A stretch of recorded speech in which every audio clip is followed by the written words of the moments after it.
যত সব ঝামেলা। এই কি করলি তুই? আমাকে যদি সমস্যা মানে? তোমাকে জন্যই তো, তোমাকে ওই লোভের জন্যই তো আজকে এত সব ঝামেলা। 1 লাখ টাকা কামাবে, গতর ঘামিয়ে টাকা কামাতে খুব কষ্ট, তাই না? এই দেখ, একদম ফাও কথা কবি না। আমি কি একা নামাজ পড়তে গেছি? এই গ্রামে সবাই নামাজ পড়তে গিয়েছে।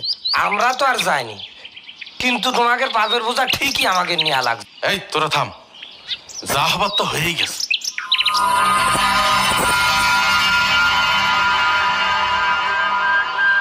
এর সমাধানের জন্য কি করতে হবে তা আমার বোঝা হয়ে গিয়েছে।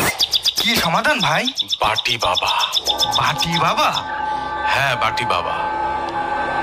সে এক সন্ন্যাসী পীর, সেই এখন আমাদের এই বিপদ থেকে রক্ষা করতে পারে। আমার বিশ্বাস